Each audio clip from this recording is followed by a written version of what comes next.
X-Pac 12360. Featuring weekly news, insider commentary, and interviews with superstars, past and present from the world of pro wrestling. A new day is dawning for DX. And now, your host, Sean X-Pac Waltman. Welcome back to X-Pac 12360, everyone. Joining us over the phone right now, someone I've known for quite a long time. Big fan of his. He was WCW and WWE with me. Actually, wasn't in WCW with me, but he was in WCW. His name is Shane Hurricane Helms. Yeah. Hell yeah. Yeah. Yeah. What it is. Man, hey man, first I just want to say that it was fantastic seeing you come out in the Royal Rumble. It was really sweet. I appreciate it, man. It was a fun little gig. Yeah, Fun little gig that day. You how long did you have to prepare for that? I mean, like, just for the spot, or what do you mean? No, for the time from the time they called you, because I would want to have some time to, try to, get, like dialed in tan-wise, get some, for you to get everything in order. How much time do you have? I don't know. I'm pretty much all covered up, so I don't need much. We only finalized it the week before. Oh wow! Wow. Yeah, so I know that they'd wanted me to, whatever. You hear things. I think they wanted me to come in years prior, but I was either contractually obligated to other companies, or at one time I was actually injured and couldn't do it. So this time the timing was just right. So worked out really well. I was just happy we were able to keep it a secret in today's social media age. The fact that we were able to keep it, sneaking through the airports in disguise, even hidden. We didn't. Even the boys didn't know. The other guys in the Rumble didn't know until about 30 minutes before the Rumble match started. Like, the pay-per-view was already underway, and they still didn't know until they brought me and Ray in the building. I like that. It's not like you were saying, man. With how hard it is to keep a secret these days, man, it's really hard to surprise people. And people really like to still be surprised. Yeah. And it was a great surprise, man, because as you could tell by the reaction, Shane, man, the people still love you, man. You're still over as F. Mm-hmm. Yeah, I appreciate it, man. I was, you always want a reaction like that, but you can't be too confident, because the second you get too confident is when the crickets come out, But I was hoping, and I knew following Cena that was going to be, because he was the guy that went out before me. I was like, man, my pop, is going to be compared to his subconscious, whether you realize it or not. You know what I'm saying? And whether people are yaying or booing, the reaction, his ovation is still thunderous, because they're doing something. Yeah. So the fact that they that Philly delivered for me like that, man, that was it couldn't have been any better for me. Yeah, man. Well, when you were contracted prior to the Rumble, what was it for? Do you know? Was it for 205 Live? No, he said contracted to another company. Other places. But Other you said company. WWE hit you up, and you couldn't go there because you were contracted to another company. Do you know what they were asking you for? Were they asking you to come back to do 205 Live? Or? It was Rumble, I think. In previous years, to do Rumble spots. Oh, to do That's what Rumble I'm referring spots. to. Oh, okay. And you and your wife did an amazing job of hiding yourselves at the airport. That picture was pretty classic. Yeah, and she was determined to go, because she had never, we got together after my WWE career, so she never seen me, she goes to me on like some of the indie gigs. There's been a couple shows she's been to where there's a couple thousand people there, but nothing on the scale. Well, there is nothing else on the scale of WWE. And, well, I say that now, but now that the All In boys went and sold 10,000 tickets, might have a little competition coming up. Hey, you're gonna be there. I saw that. Yeah. Right? Yeah. Yeah, I'm gonna be there. Yeah. Yeah. So, but she was determined to go, and I'm like, man, baby, I gotta sneak through this airport. She's a damn head turner herself. Mm-hmm. People will see her before they see me. And then wrestling fans, they'll recognize her face. I'm like, baby, if they see you, then the gig's up, the secret's out. And if the secret gets out and it's my fault, I'm going to look like an asshole. If the secret gets out and it's WWE's fault, that's okay. But it can't be my fault, So we did the disguise, bought a wig and all that shit, man. It was actually pretty fun. That wig came in handy. That's all I'm saying. Hey-o. Role playing. So these days, how's your body feeling, man? Not bad at all, man. You know, no complaints. I'll be 44 in July. I work out twice a day. Actually, you know, Karen, my fiance there, she's actually the best trainer I've ever had. You know, she just won the North Carolina State NPC figure competition for the second year. She competes in the Nationals in July in Pittsburgh. And, man, there was a ton of stuff I was just doing incorrectly in terms of working out, you know. So guys, don't think that women don't know what they're doing in the gym, because I found me one that does, and she whoops my ass. And I like it. Well, Shane, it's incredible, dude. When we were in the Middle East together, August of 2016, you were really hobbled, man. Your foot was still bothering you, and you had talked about maybe not really getting in the ring again. And then I see you last week, you and Eli Drake, you're kicking ass in there, so she did something right with you. Yeah, you know, I got heavy there. When I had the ACL surgery, I got, like, fat for the first time in my life. You know, I had a little bit of the dad bod for a minute, but that's just dad bod. But, you know, after the ACL surgery, like, I just, you know, I guess being, you know, in the 40s, the weight just kind of packed on. And so, yeah, that was just, you know, I got an ankle reconstruction on my left foot from a motorcycle accident, just the extra weight. And now I'm having to put even more weight on it because it was the other leg that had the ACL surgery. So I just wasn't moving very well. You know, it hurt to walk. It hurt to be alive. As I tell people, it only hurts when I'm alive. But other than that, it feels great. Hey, man, so I missed you. Like, I reached out to you the other day. I'm like, hey, man, you still in town? Because you were in town last week for bar wrestling, and you had was it a singles match? Yeah. With Eli Drake. Yeah. Talk about Eli Drake a little bit, man, because you know, I'm kind of late to the party on him, but I'm a big fan. I'm a big fan of his. Dude, I had talks with TNA about him. I was like, he's going to be the guy. Like, one day he's going to be the guy. When I first met him, you know, he was kind of quiet, kind of off to himself a little bit. But then, as it happens in the business sometimes, one night after a show, hanging out, you know, having a few drinks, his personality came out, and I was like, man, this guy's funny as hell, you know. Yes. And then it kind of translated into his mic work, and I just started paying attention to his ring work a lot better, and I was like, man, this is going to be the guy one day. Yes. Yeah, he's got. And you know, I definitely think he is. Yeah. And especially, like, you can think that watching him, Yeah. and you know this, what I'm talking about.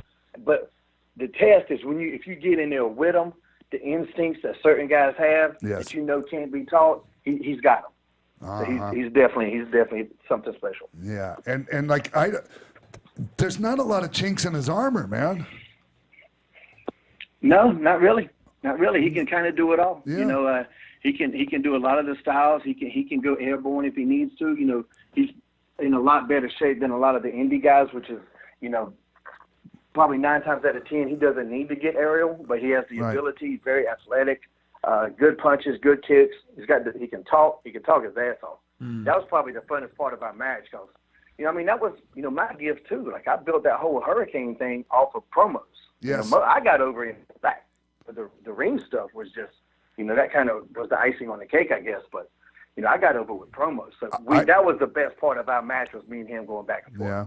Well, speaking of you and your promos, like, I was talking to these guys at the beginning of the show when we were talking about you briefly, and I was saying, like, what a fan I was of you as Sugar Shane Helms, and of you as the cruiserweight champ down there with the short black trunks and just looking like a wrestler, pro wrestler, man, and good, great gift of gab even back then.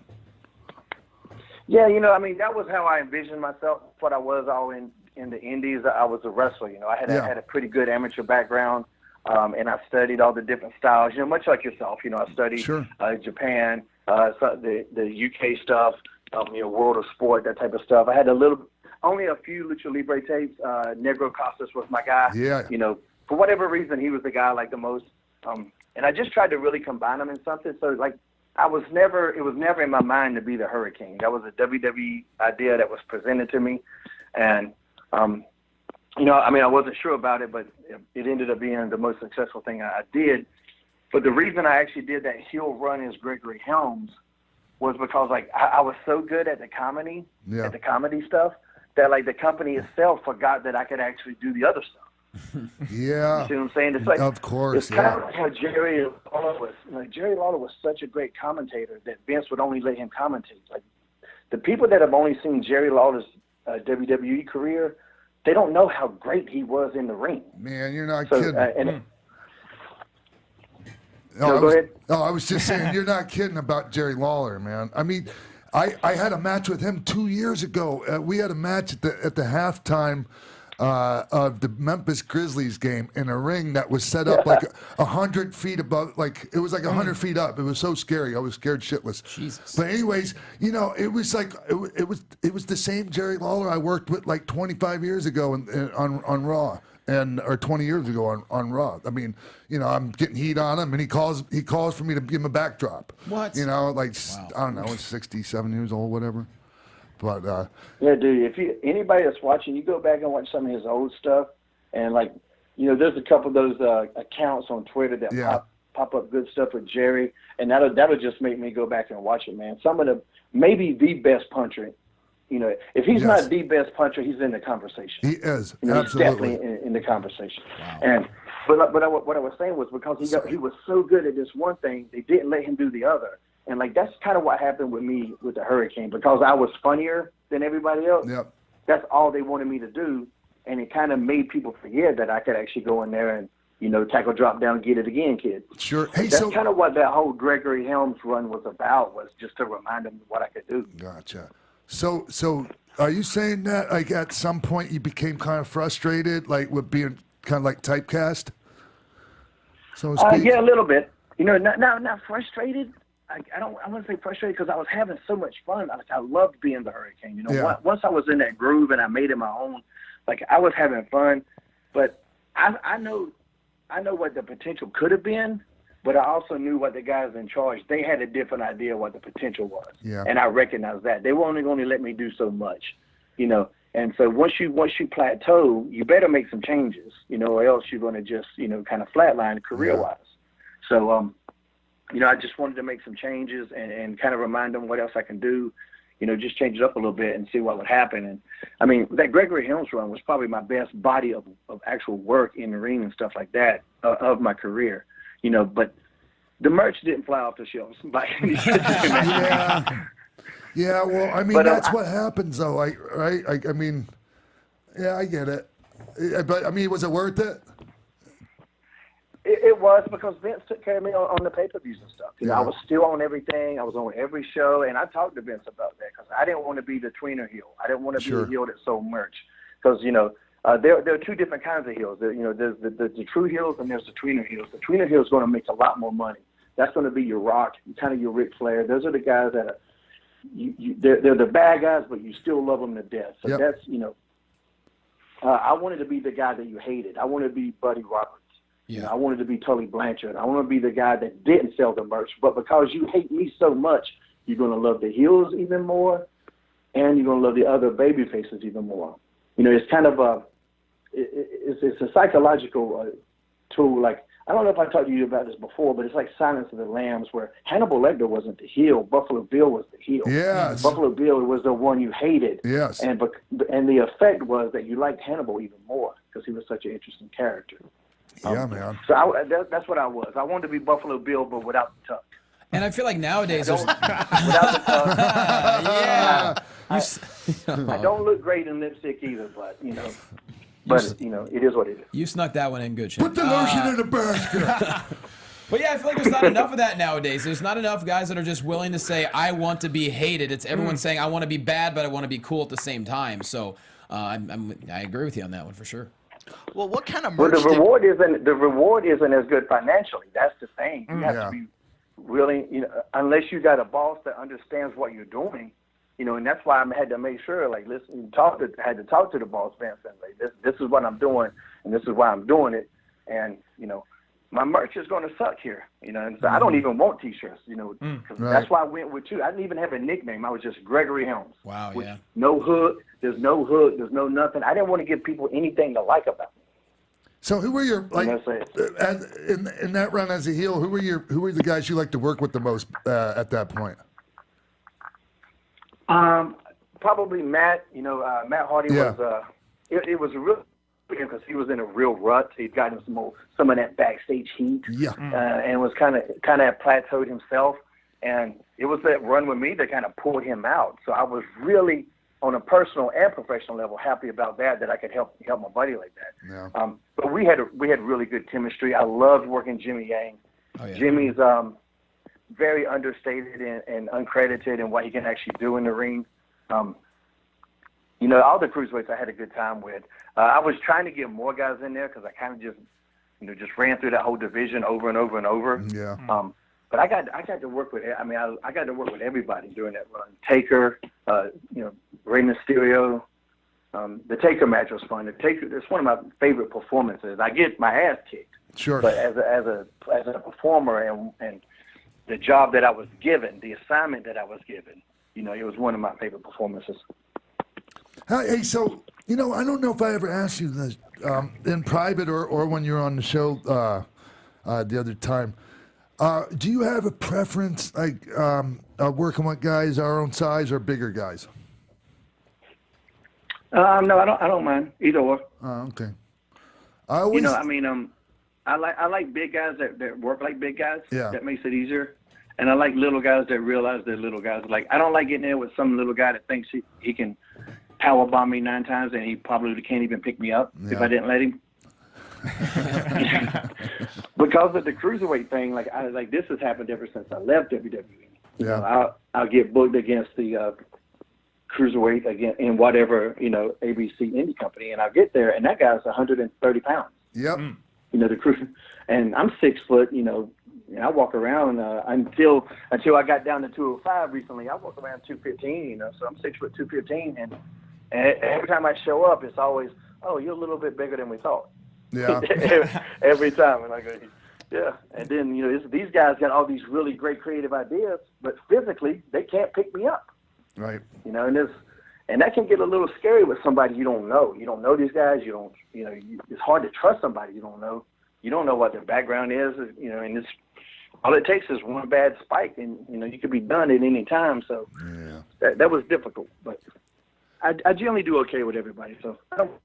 Hey, Shane, you know what I wanted to ask you is how's it going on keeping it 100, man? I don't get a chance to tune in like I used to when you were on you know, the other network.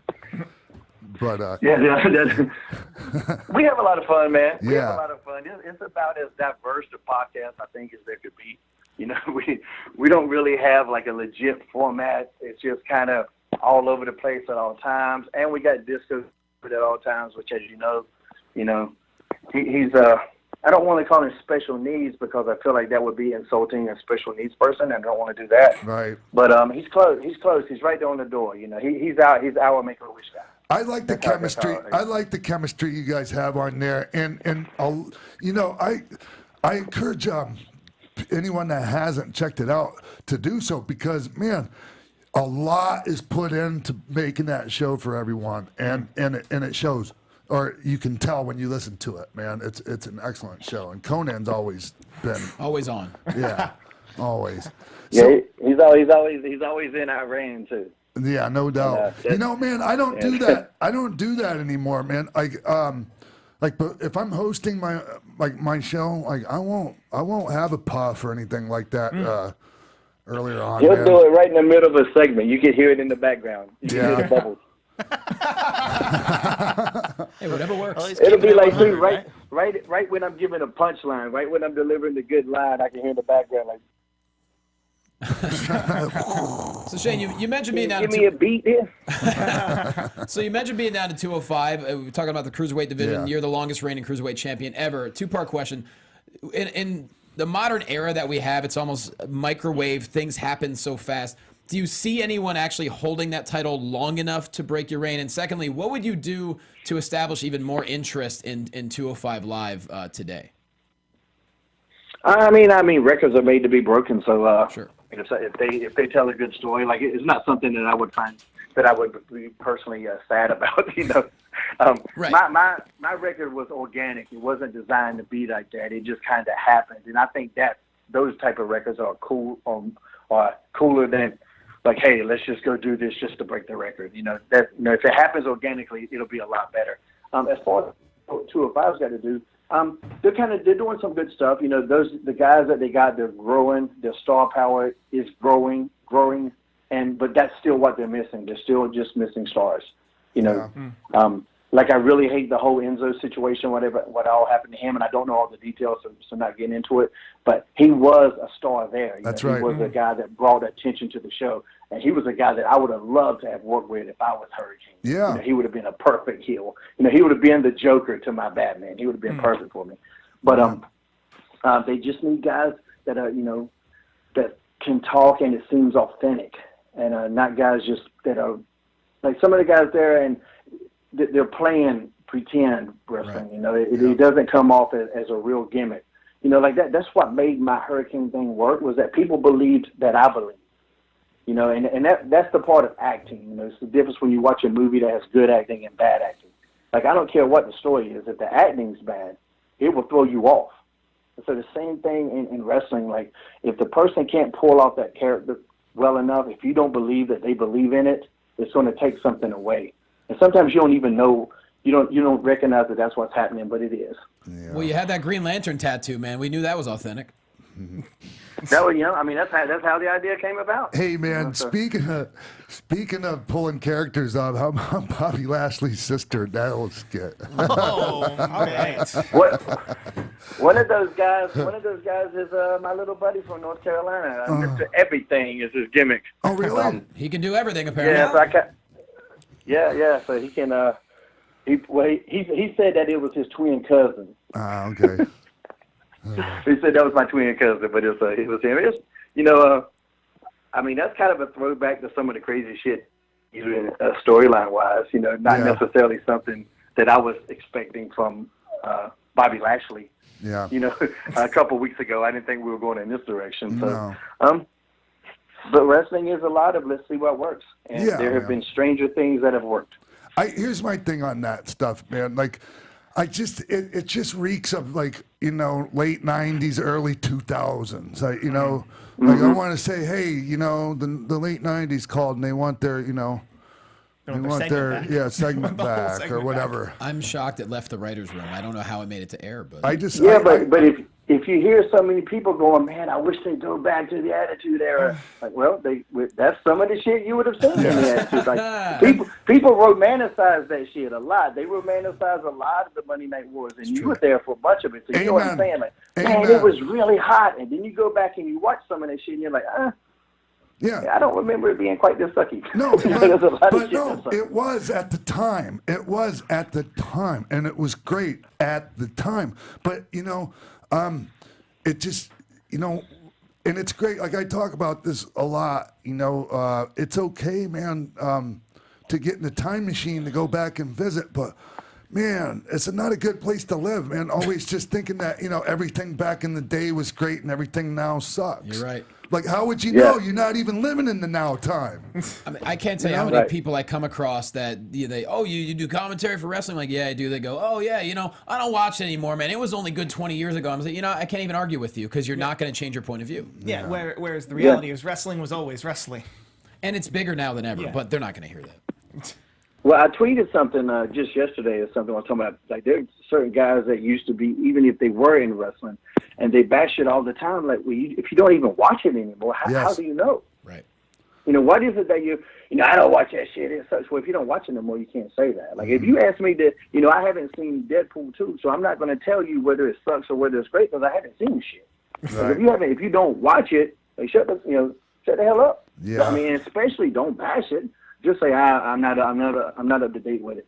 You know, I mean, if you ask me about New Japan, I'm gonna say, hey, right now I'm probably about a month behind because my DVR is telling me. So I'm not gonna tell you that the last 3 or 4 weeks sucked or they were great because I haven't seen it. So I don't really get people that do like what Johnny just said, and I've heard that before too. Yeah, you know, I stopped watching about 10 years ago. You know, today's product just sucks. So, like, really, nothing in the last 10 years has been good. Exactly. Come on, right? So how they is just it? got a deal for $1 billion with Fox. There had to be something that was good. Yep. That's what I'm saying. Exactly. So how is it that you keep a positive attitude and you know, and I know how I do it, but how do you do it when so many of the people our age and older like just have the worst attitude and are so bitter and sour grapes about everything? You know, man, I'm just kind of a positive person in life. Like, you know, me and Johnny spent, you know, two different tours in the desert. It takes a lot to get me down. I can get a little agitated at times. But, like, to me, just life in general, all of life is just absolutely absurd. Just everything we do is just absurd, you know. I mean, even, like, I love wrestling and respect it, you know, immensely. But we're not curing cancer either. Yeah. You know, we're not doing anything that's going to, like, change the universe or open up, open up anyone's eyes to the afterlife or, you know, anything crazy. Like, I believe that art and entertainment are super important to humans.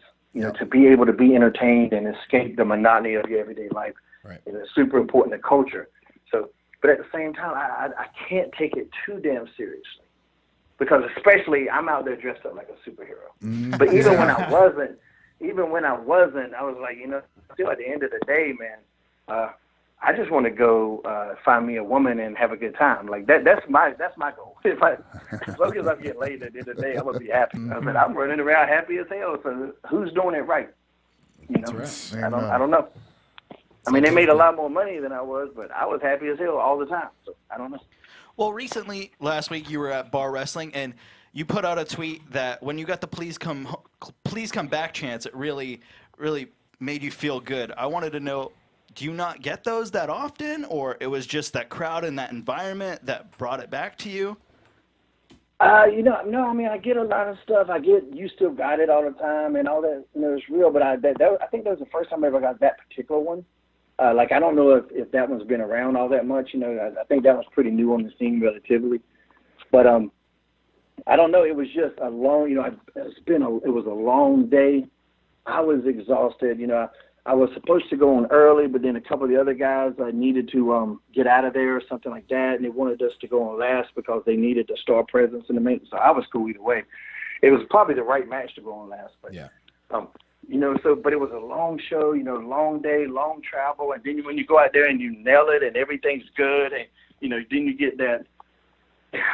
Now I get to rest and I'm done, and you know how, Sean, you know how it is after a good match, man. Like a good match just makes your life better. Yeah, like I could have just won the lottery today. If I have a bad match tomorrow, I'm gonna be pissed off. That's exactly right. It affects the mood.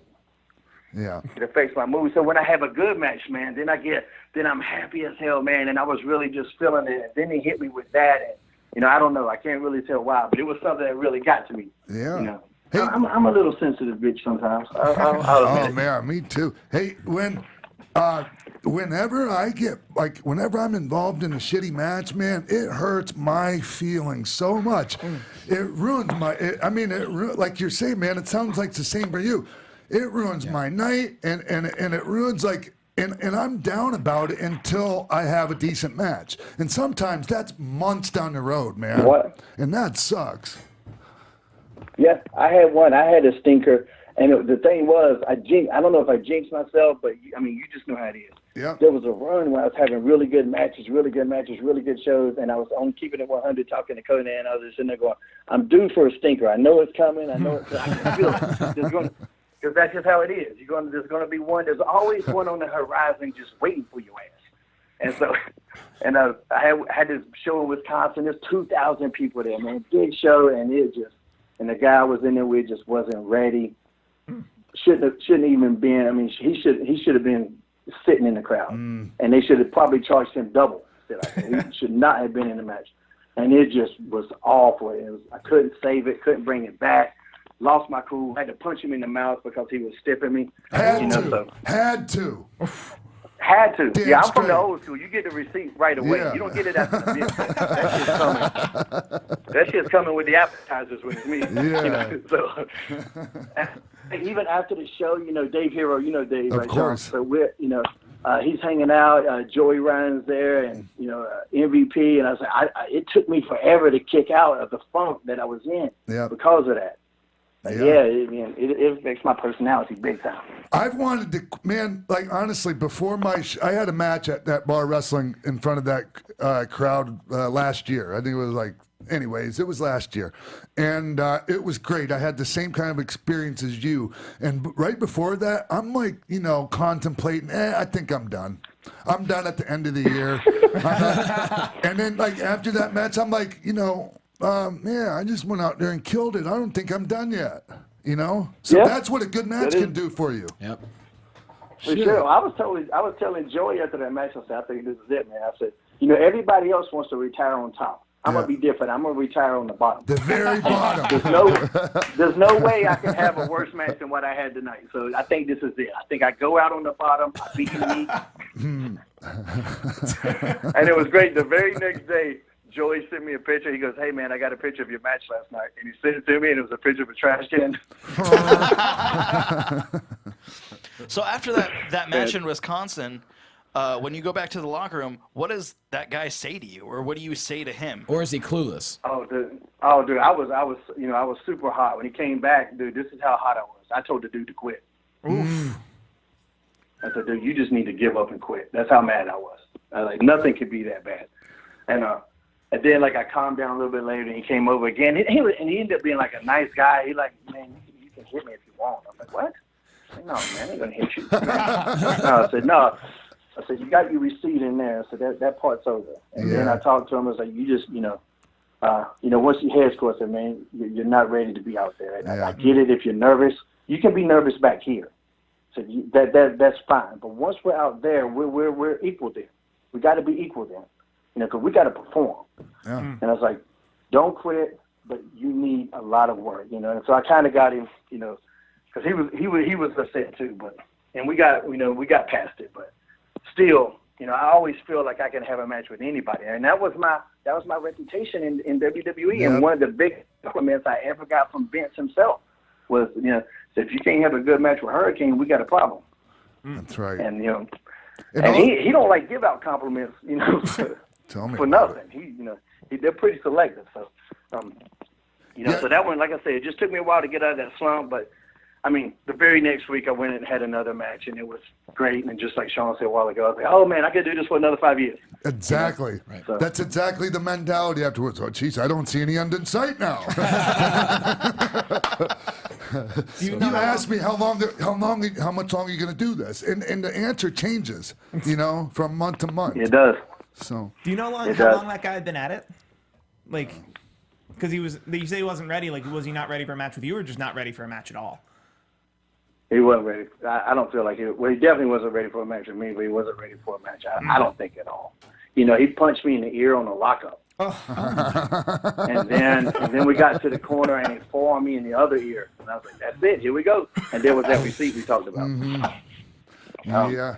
It's fantastic. It just wasn't ready. I mean, that happens, but I put out a tweet then. I was like, promoters, if your guy can't lock up, don't put him in there with me. Mm-hmm. I feel like there's a lot of talent out there today. I think there's more talent in wrestling right now than there's ever been in terms of the number of actual people. Maybe some of the stars aren't as bright as they were in the heyday, but there are a lot of talented guys. Mm-hmm. To me, there's no excuse to have somebody that bad in the ring. Exactly. There, exactly, man. I co-sign that. There's so much. There's tons of competent talent that can do great things out there and don't screw things up. Yes, tons. I agree, man. And I get it why some people end up on shows, but man, it hurts your show. It's not worth the tickets they sold. It's just not. Mm-hmm. Shane, I got one last question for you because we haven't talked about this in a while. Do you remember in Iraq when we definitely stood next to a ghost and took that photo? Oh, in the torture chamber? Yeah, it was the bottom. We went to Saddam Hussein's old, whatever you want to call it, where he used to reign, and they took us down to the prison cells. And I think me, you, and Ken, we posed for a picture of one of the commanding officers. And I know you saw it with me. Out of the corner of our eyes, we just saw the massive padlock shake back and forth 4 times. Do you remember what I said right before we went in that hallway too? No, I don't. I was like, man, it's creepy as shit down here. What's going on down here? Because the hair on my arm stood up for no reason. Yep. And there was just this feeling of dread. I was like, where the hell are we going? It's creepy down here. What is this place? And it looked kind of like a school hallway. Yes. It didn't visually look creepy, but there was a feeling, an ominous feeling down there. And I was like, man, what? I remember you and I looked at each other just like bright, like wide-eyed, and I told the commanding officer, I said, "Hey, that padlock shook back and forth," and as calm as can be, he just goes, "Yep, it's haunted as hell down here." Yep. And I said, all right, I'm ready to go. Yep. I ain't going to be the white guy in the movie that investigates shit. I ain't investigating nothing. Yeah, I'm out. I wanted to stay. You guys wouldn't let me. Hey, Shane, the last time you were on, you were still with Impact Wrestling, and now you're obviously you're not you're no longer working with those guys. Can we talk about that a little bit? Sure. So what happened at the end? I got fired. No, my contract was up, and Jarrett came in, and he just wanted to give his buddies, one of his buddies, my job. No evaluation. Wow. No professional courtesy, no rhyme, no reason. Just I want my buddy to have your job, and that's what happened. Yeah. Huh. Any All right. Straightforward. I guess.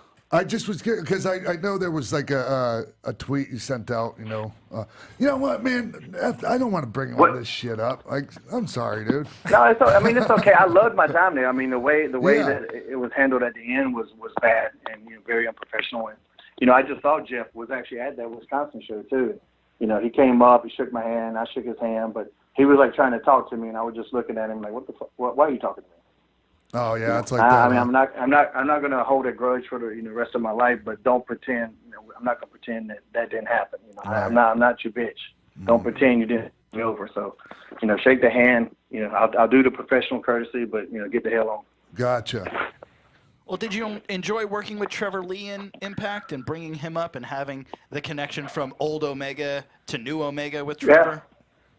Yeah, of course. Working with Trevor was good. I thought that they wanted, I was injured when they brought me in. I had the ACL surgery there. So, and that's kind of like why I was doing the agent thing. It was just to see if I even liked it. Because I dabbled in agent work in WWE, but had not in any matches, and I think like a Sunday Night Heat match once. But nothing official, and I enjoyed that. So Impact gave me a chance to let me see if I actually do like it, and I really did. I really did enjoy it, and I loved working with talent, and especially guys that are still passionate and just, all these ideas and stuff like that, and helping groom them. There were guys I helped with entrances, helping guys with promos, just really going above and beyond, So I was really enjoying it. And bringing in Trevor was, they wanted to use me in some capacity, and I was kind of against that at first. I didn't want to be out there limping around, Yeah. You know what I'm saying? I wasn't in shape, and I won't be out there limping around. But the idea to bring, to act like it was going to be me and then bring in my protege, Trevor Lee, that was a good idea. And I think we pulled that off pretty well. Yeah. And then, I brought in Andrew Everett. I tried to get Cedric Alexander in, and I got the Ixnay on that one, which was a mistake, obviously. Yeah. I helped bring in Caleb. There was a couple guys, Pepper Parks I endorsed. Braxton Sutter was his gimmick there. There was several guys that I wanted to bring there, and I had a really good time working there. Yeah, and it sounds like you weren't just an agent; that you kind of wore several hats when you were down there, like producer, all kinds of different things, huh? Mentor. Yeah. Even I wasn't the agent of their match, and they would kind of sneak over there and go, "Hey, man, can you help me out with this?" And I was like, I just love doing it, and they could tell. When you still love the business, and there was actually a good cast of agents there. Abyss loves it, Al still loves it, and each guy kind of has their own strengths. So it was a real good crew down there. They just don't have the financial resources to really compete, and that's always going to be the case. And that's what people focus on. You turn on that show, but what does have the damn production value of WWE? Hell, hardly anything does. No. No, so, but hey, have you thought about working with them again in the future? With what you're seeing right now, is that appeal to you at all? Yeah, I'm up with anything. Like I said, I didn't like the way that I was left. That I left, but so there'd have to be, conversations. Sure. But yeah, I mean, I still love wrestling, and there's a lot of stuff they do that I really like too. You know, actually, I mean, there's new belts. Those the new belts that they had made. It was buddies of mine that made them. Oh, you know, and that was a connection that I had kind of helped facilitate through other people. So, you know, I'm a big fan of it. I'm a fan of good wrestling. I don't care what letters are attached to it. Yeah. You know, whether it's Ring of Honor, New Japan, I don't care if it's good. I like it. Do you get a chance to see any of for instance, MLW fusions on what's it called, BN? How's that? What? Anyways, No, Yeah. anyways, they have a weekly TV show. I followed their stuff on Twitter and social media, but I haven't actually seen one of their shows. You know, Tony Schiavone's doing play-by-play with Rich Bocchini. I believe their shows are on YouTube as well. Oh, yeah. Possibly on a delay, but I know the episodes wind up on YouTube. Yeah. Well, I guess. I want to hear it just to hear Tony again. Yeah. And they have some talent. You know, Matt Riddle's there, and you know, there's just, you know, a lot of the guys the usual suspects that are running around like the top of the card on all the good indies these days, the Pentagons, Blacks, and The Jeff Cobbs. stuff like that. So, anyways, man, there's a lot of good stuff. Jeff Cobb, yeah, another Greco guy like yourself, Shane. A lot of people don't realize Shane Helms is a Greco-Roman man. Back in my younger days. Before we let you go, have you had any contact with Lucha Underground, or do you follow Lucha Underground at all? Yeah. Actually, no contact with them at all. I mean, I know Big Dick Johnson. God, what's his real name?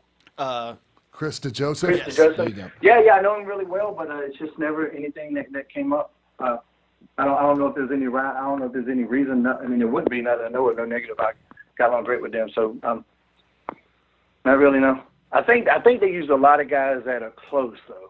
You know, I think that's a big deal with them. Is you kind of have to be in LA or a drive up from Mexico. That's pretty close. You know, their budget's pretty small. So is that something you? I think that's a lot of it. Something you would be interested in, either being an agent there or having the Hurricane invade the temple? Yeah. I mean, anything that's fun and a good story, I'm up for.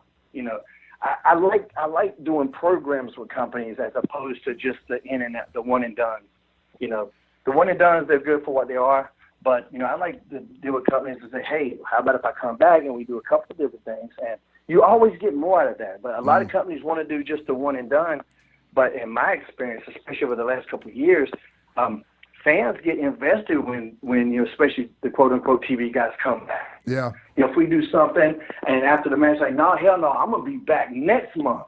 Like, fans get invested in that instead of, okay, I was here, you'll never see me again. And it's an opportunity for you to give the rub to a younger guy that's just coming up or whatever, man. It's good for everyone. So. Yeah. Hey Shane. Yes, I enjoy that more. Shane, hey man, what do you got going on right now? Like, what's coming up in the immediate future for you? We're getting ready to wrap the show up here. Dude, I'm actually I work pretty much every single week. Yeah. I was just in Costa Rica last weekend. I got a couple of loops in the UK coming up, Australia, all over the US. So I mean, I stay really busy. I'm on the farm and it's garden season, so I'll be in the garden, getting my ass whooped by that monkey in the sky during the week. But that's my life now, man. I got 2 kids, so during the week I'm super dad, and then I hit the plane and I go be a superhero. So. And it's like it's really good. It's really good. It's a real good place. For whatever 2018 is going to end up being my most successful year since I left WWE. Wow, man, that says something about the state of the wrestling industry right now. It's nice. Yeah, and I can't be more appreciative, to the fans and stuff like that.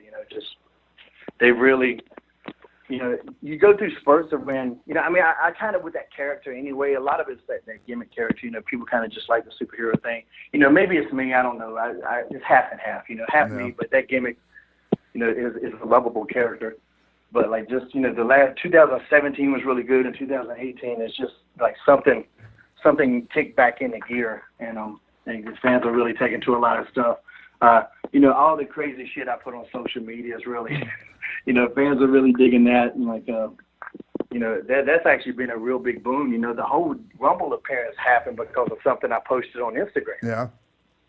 You know, so I turned the Instagram post because that's what, when they were thinking about who to add into the Rumble at that particular moment, something I put up went kind of viral, and it kind of clicked in their heads. Oh yeah, we should get her. And so, you know, having fun on social media, you know, not being a maniac, you know, not running around with my balls out and stuff like that. Yeah. Yeah, having fun on social media. You know, that's the thing, man. Sometimes we're trying to have fun on social media, and then you get, like, you made a joke. It's just a harmless joke about some woman's ass being flat, and you said something about her not paying the flat tax or having to. Oh my God! Somebody couldn't wait to jump on that, and you know, respect women. Hey, look, man.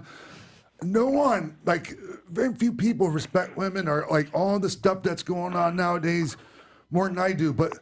Enough. Come on already, man. When we can't even make a joke like that. Right. That's a good joke too. Jeez. Hey, listen, I'm personally offended by a flat ass. You know, that is Do some lunges for so Christ's sake. what about my feelings? That's what I want. That's what's up. What about my feelings? Yeah. You know, and the thing was, it was more of a joke too. I mean, the joke was obviously this girl had a really flat ass, but the thing too was there's Spider-Man. The dude that plays Spider-Man there, and he's got a peach on him. That's right. Like, and that was kind of the joke. Like, you got this dude over here. He's been doing his squats. Then you got this girl, and, you know, she looks like a sliding board. Yeah. Anyways. Hey, man. Hey, give us your social media and everywhere, like, people can find you if they want to book you for appearances, things like that. At Shane Helms Com is everything. At Shane Helms Com. Still with him at the end. So. And that is because my website is ShaneHelms.com. See how I see that shit? Sweet. All right, man. Yep. Hey, thank you so much, man. I'm really grateful that you spent some of your time with us today, Shane, and I can't wait to see you again, man. Yeah, man. I'll see you soon. I think there's a con that we're supposed to be on. I heard potentially. I haven't agreed to it, and I can't remember now what it was. Well, I hope. I know they said the NWO guys are going to be there, and so I just assumed you're one of them. You're one of those NWO guys. Well, you'll be at StarCast. Yeah. And it all ends. So. All right, man. Well, thank you, Shane. I'll see you soon, man. All right. See you, buddy. All right, man. Love you, buddy. Love guys you too, be good. man. Thank you. Take Thank care, you, brother. Hurricane. All right. He's the man. Sugar Shane Hurricane Helms. I can say this. I've been in stand-up comedy for 13 years and wrestling for about 8. Shane Helms is the funniest person I've ever been around, including comedians. No one makes me laugh harder than Shane Helms, and I've seen that he can break Ken Anderson like nobody else, to where Ken will giggle like a 5-year-old. He's that funny. So, with that, we're gonna get the hell out of here because I'm trying to keep the show to an hour, but I haven't been able to do it once, and probably I don't know in the last month or so. So we're gonna get the hell out of here now. Right. And make that happen. And thank you everyone for tuning in. We really appreciate it, man. It means the world to me. And we'll be back right here next week at Buzz TV, Westwood One, the Jericho Network. Yeah. X-Pac 1, 2, 3, 60. From executive producers Maria Menounos, Kevin Undergaro, Phil Svitek, Sean Waltman, producers Mark B. Donica, Jimbo Frank, Christy Olson, and the entire X-Pac 12360 staff, we would like to thank you for tuning in. Like us on Facebook, rate and comment on iTunes and YouTube. Follow X-Pac on Twitter at TheRealXpac and email us at xpac12360show@gmail.com.